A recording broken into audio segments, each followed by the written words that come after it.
All right, welcome everybody. Um, this Seder that we are going to have is probably going to be very different from Seders that we're used to, certainly for most of us. The cutest comment I heard about this was somebody talking about their uncle who was saying that since he's going to be in a Seder for two, he said that his uncle had said that for the first time in 70 years, he's going to be the youngest one at the table, and he's going to say "Ma Nishtana." So, so this will be different for many of us. Many of us are going to have very small seders. A lot of us are going to have seders with just two people. Some people might even have a seder for one person. And if anybody is by themselves, or you know anybody that's by themselves, help them out. Or if you don't know how to help them out, give them my email. I'll try it. We shouldn't. This shouldn't be. It's not so good to be sad on a yontif. And anything we can do to help, let us know. Let Rabbi Deitch know. Okay. One of the things that it occurs to me as I'm thinking about my Seder, the Seder that Sean and I will be having will be the smallest Seder since, since before we were married, 30-something years ago, 33 years ago. And it occurs to me that when you have a really small Seder, it can go a lot quicker, right? For in the large seders, how much time is spent, passing the matzah, making sure everybody has the right amount of matzah, and everybody has to wash for the karpas, and everybody has to get up out of the off the table, and all these things. So we're going to have extra time. So it occurs to me that we should use that to our benefit. That with the extra time, maybe we can sit around and talk about some issues, and delve deeper into the things. So this shiur today and tomorrow is going to be different from most shiurim about the Haggada. Most, I'm not saying it's better, it's just going to be different. Most shiurim on the Haggada, they go through and you have a nice little vort, 1, 2, 3 minute vort on this part of the Haggada and that part of the Haggada.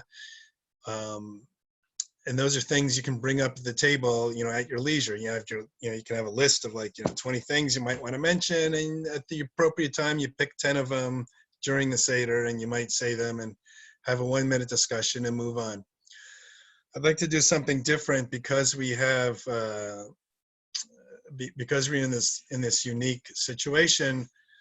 I'm going to give one really long overview of, I'm going to give one vort, so to speak. It's too long to be called a vort, maybe.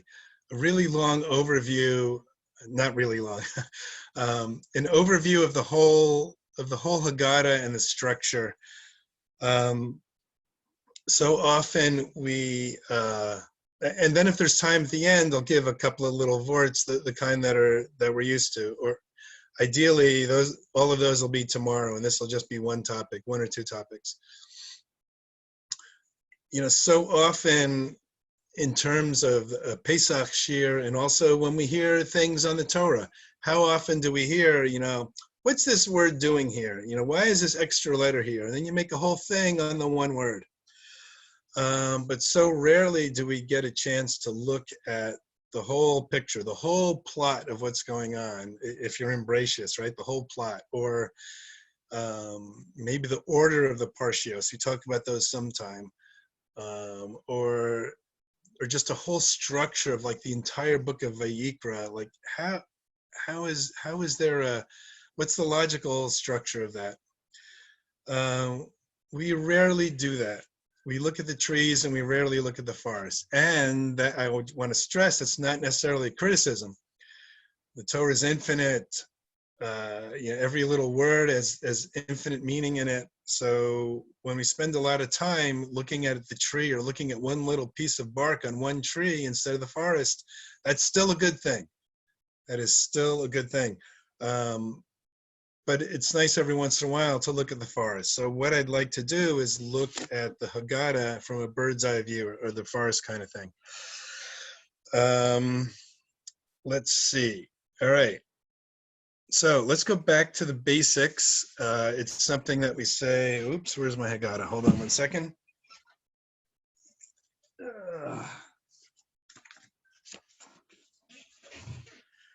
Perhaps the basic mitzvah of the entire thing is what we say right after the 4 questions. And it's a quote that's more or less lifted directly from the Rambam. My English version says, so after the, oops, I lost the page. After the 4 questions, we say, Avadim Hayinu, we were slaves to Paro in Egypt, da, da, da, da. And then the last sentence of that paragraph says, the more one tells about Yetzias Mitzrayim, the more you're praiseworthy. So that's what we're going to do. We're going to talk, that's what we're going to do. One thing that's interesting about that is we already have a mitzvah to remember Yetzias Mitzrayim twice a day. And we accomplish that. Oopsie, hold on one second. We accomplish the mitzvah of remembering Yetzias Mitzrayim twice a day in the Shema, but Sipur Mitzrayim is different. So in the Shema we talk about remembering Mitzrayim. Here, Sipur, to tell, is different. So first of all, why do we have this mitzvah to tell? Instead of just remembering it. Certainly there is one obvious reason is we want to tell it to our children and pass on the Masorah. But there's another reason. Suppose you are, I think Chazal used this mashal. Suppose you had an encounter when you were camping once and a bear came and you were saved. Somehow you managed to tell the story, right? You lived to tell the story of your encounter with this scary bear, and you were saved, or whatever happened. You want to tell people about it, and every time you tell somebody about it, you get excited about it. I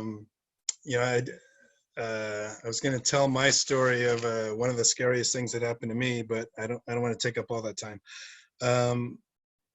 But there are stories I know that I tell that when I tell the story, I can actually feel the adrenaline in my stomach a little bit. So that's the difference between Sipur Mitzrayim, to tell about Mitzrayim, and just to remember Mitzrayim, which we do twice a day, and all throughout our daily prayers, we're talking about Mitzrayim. We also have, there's a famous phrase in the Haggada, right? It says that each person should see himself as though he himself or she herself left Mitzrayim. And very realistically, the Meiri makes a comment that is the hardest halacha of the Seder. And he even specifically mentions morer. He says, no, the hardest one is not eating the morer. It's feeling as though you yourself left Mitzrayim. And I'm not going to argue with him on that. I think that's a really difficult thing to do. So we want to talk about Yetzias Mitzrayim. So, and then we mentioned the Avadim Hayinu paragraph, which ends with the more we tell about Yetzias Mitzrayim, the more praiseworthy it is. But here's the thing. This is where we're talking big structure thing. Here's the thing. So right after that, we go through like around 10 paragraphs that are not about Yetzias Mitzrayim. They're sort of like halacha questions. So for example, what's the next thing we talk about? Suddenly we're talking about the 5 sages, the 5 rabbis, and Bnei Brak. And the purpose of that is to tell us that, even the wisest person needs to discuss the story of leaving Egypt. One thing that's very interesting, I find, is that the Tosefta, which is a work written in the Mishnaic times tells a different story. They have different sages that are meeting at somebody's house, and they talk at Rabbi Gamliel's house, or Rabbi Gamliel was involved, and they were engaged in the halachas of of of Pesach and the Pesach sacrifice. So on one hand, we have the five sages talking about the ones that we know that are in the Haggada. They're talking about the story of leaving Egypt, and the other in the Tosefta we have that they're discussing halacha. And then we get the next paragraph, right? The next paragraph is I was a 70-year-old man, right? And the purpose of that paragraph is to tell us that we do have an obligation to remember Yetzias Mitzrayim every day. And again, this is a halachic discussion. It's not, we haven't gotten to the story yet. And then we mentioned the four sons. I'll get back to them in a minute. And then the next paragraph is, you might think you have to talk about it on starting at the 1st of Rosh Chodesh Nisan, but no, you have to start on the 15th of Nisan. So again, we're talking halacha. We still haven't spoken about the story. About the four sons. No, I'll mention one more thing before we get to the four sons. And then we get to a prayer. I'm not sure where it is here. We start to tell the story, and then we get to a prayer, Baruch HaMakom, right? Baruch this, Baruch that. We say four Baruchs, and that is, sorry, I'm looking forward to my, and the four Baruchs correspond to the four sons. Baruch HaMakom, Baruch Hu, Baruch Shenatan Torah. Now listen to one of the Baruchs. Listen to this one. We say Baruch HaMakom, Baruch Hu, Baruch Shenatan Torah Le'emo Yisrael. Hold on one second. So I'm just going to go back 2 seconds. Some more people just entered the discussion here. So we still haven't talked about anything about Yetzias Mitzrayim yet, and suddenly in the middle of all this, and mitten derinen, we make this bracha that almost sounds like Birchas HaTorah. Baruch Shenatan Torah L'Amo Yisrael. What is that doing in the middle of our discussion here? And then we get to the four sons. And the wise son says, well, we know what he says. You know, what are the chukim, the mishpatim, da. Then it says you should explain to him halacha, right? The Hebrew is hilchas Pesach. You need to explain to them halacha. And the simple son just says, what's going on? And you tell him the story. Now, very interestingly enough, and this comes out of Talmud Bavli. Interestingly enough, the Talmud Yerushalmi has the opposite questions and answers for those two sons. In the Yerushalmi, it says that the wise son wants to know about the story, and it says that you should tell him all about the story. And the simple son is asking, what are the rules here? So for him, you say, okay, you eat this, drink that, eat some matzah, recline, don't forget to recline. So what's going on here? All right, so I've asked that about 5 times. What's going on here? So here, now we're going to try to sum up what is going on here. For the Talmud Bavli view that says that the wise son is, that we explain to him Hilchas Pesach, you might want to suggest that living a Jewish life is not just a series of rules, but a complex religious worldview developed from fundamental legal principles. In other words, the law is not just to be observed, but studied, analyzed, absorb the meanings. One of the favorite stories I tell is when I speak, I tell the story. Somebody was trying to challenge challenged me in a public forum, and they were trying to think of what they thought was the stupidest halacha that there was, and use that as a way to mock all of observant Judaism. I didn't know a lot. So he said, it's so stupid. There's a halacha about what shoe you put on first in the morning. Isn't that stupid? And you guys are so OCD. Da da da da da da. Now at the time, this is a nascent itself. At the time, I knew about 1 page worth of Shulchan Aruch, and the 1 page I knew talked about that issue. And I don't know how many of you have already heard this or not, but the issue is that basically the right side symbolizes Chesed, the left side symbolizes Gevurah. So when you put your right shoe on first thing in the morning, it reminds you that all things being equal, Chesed is better than Gevurah. And then you tie your left shoe first because you want to restrict the Gevurah. If you're in an equal situation with Chesed. The point of that is that we can learn a lot about the hashkafos of Judaism from halacha. And there's a lesson you're learning about Chesed and Gevurah and the importance of them in a halacha that seems completely unrelated to that. The halacha of putting on shoes. The Talmud Yerushalmi takes the other side of the view. The Talmud Yerushalmi says that no, you tell the story, because from the story you learn about the theology, you learn about the service of Hashem, you learn about chosenness, you learn about the complexities of freedom and slavery, of choice and of destiny. So really, you might summarize this in saying that these are 2 different views. It's a larger debate. It's 2 different views of how we preserve and convey the essence of Yiddishkeit through law or through narrative. I find incredibly fascinating the following contrast. Go back into the very beginning of this year, right?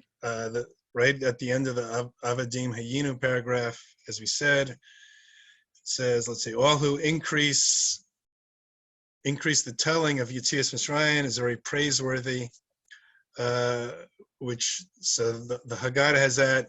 The Haggada took that from the Rambam, who took it from an earlier source. The Rambam also says, another quote that we just said, everyone must see himself as if he personally participated in Yetzias Mitzrayim. Clearly, Rambam is talking about the story. He's talking about the experiential aspect of the whole Yetzias Mitzrayim, and that's where he's coming from. So he's sort of taking a side in a debate.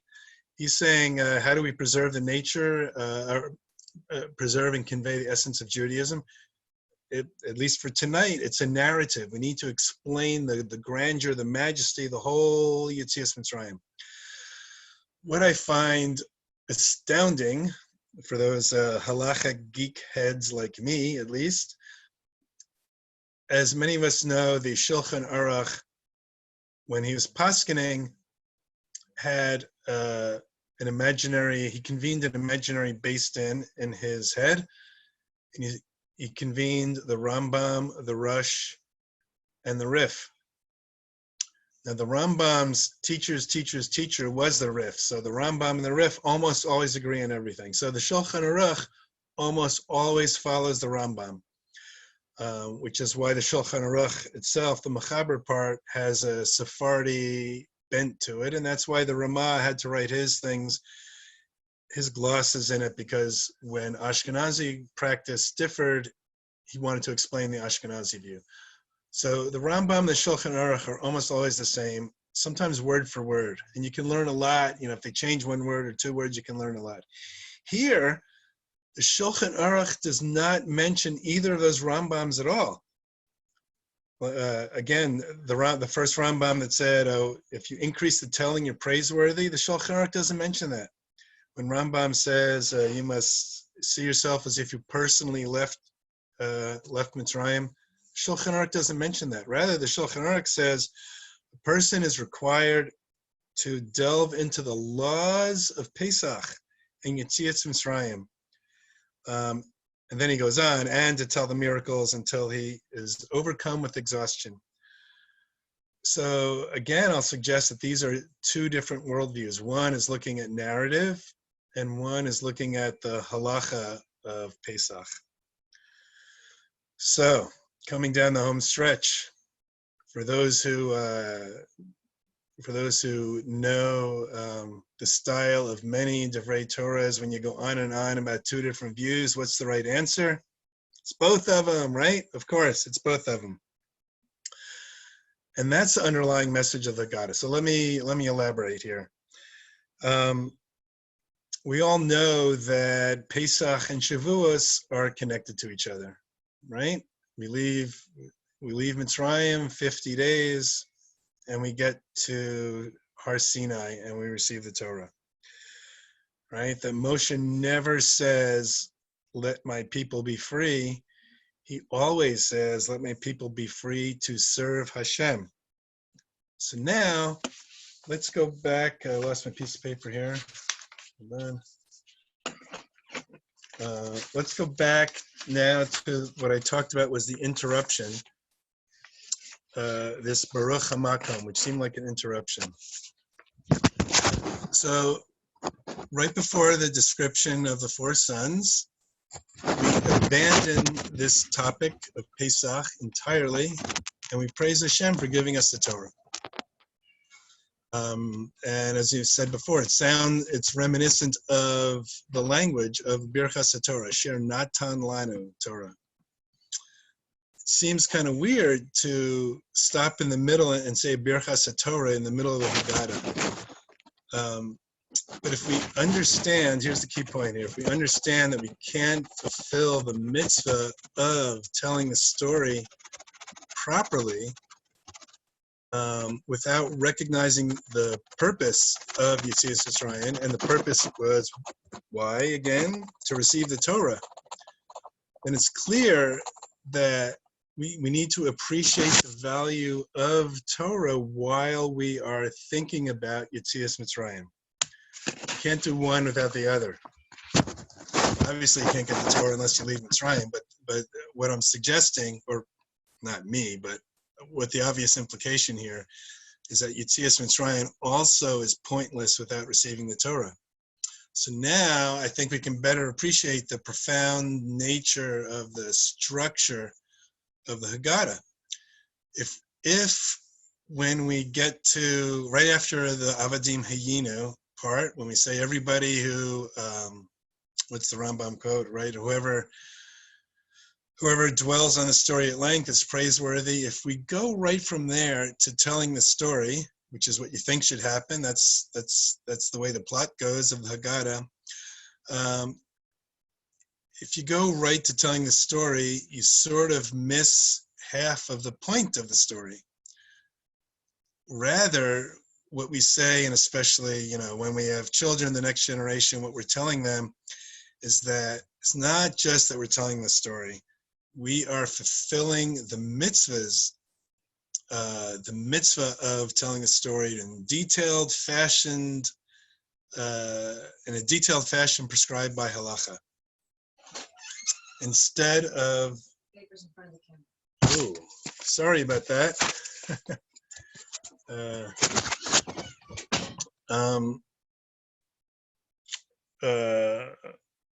Instead of just telling our children or telling ourselves that we are, free at last, thank God Almighty, we're free at last. We guide them through the experience of halachic living, and share with them the process by which we fulfill the mitzvahs. By framing the narrative of Yetzias Mitzrayim in the context of Hilchos Pesach, hopefully we inculcate the message that the only appropriate context for freedom is to be an Avdei Hashem, is to serve Hashem, or another way of saying that is to fulfill our mission. Right? In the words of the sage Chris Christopherson, right? Freedom.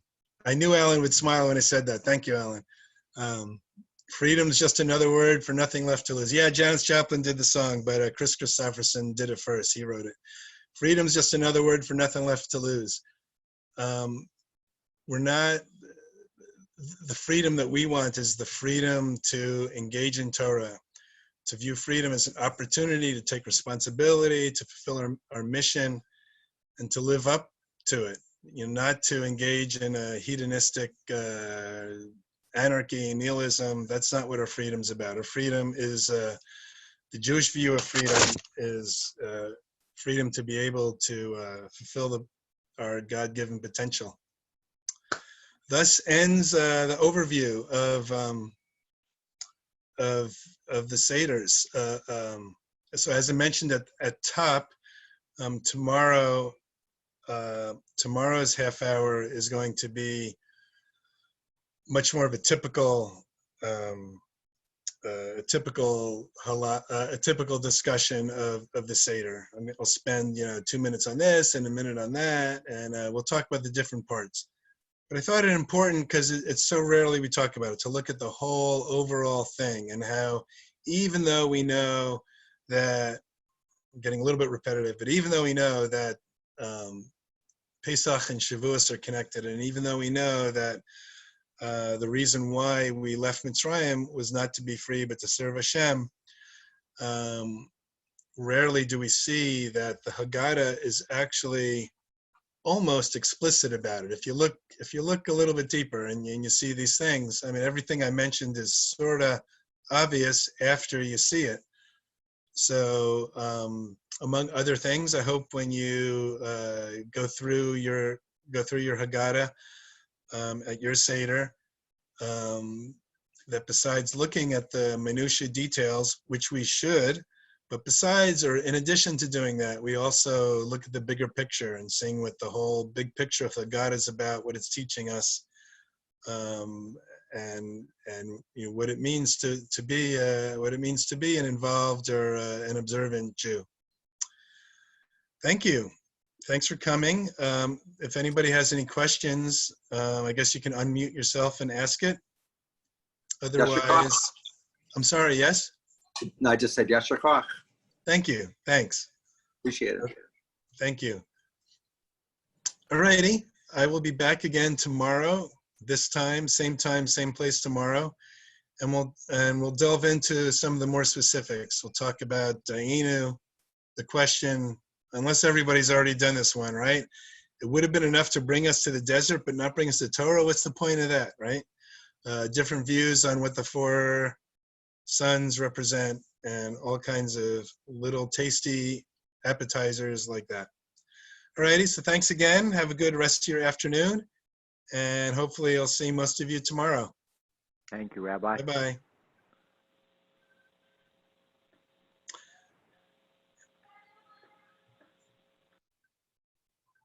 And there is my granddaughter. Hi, baby. What a cutie. Yes, teacher. Hi, Hava.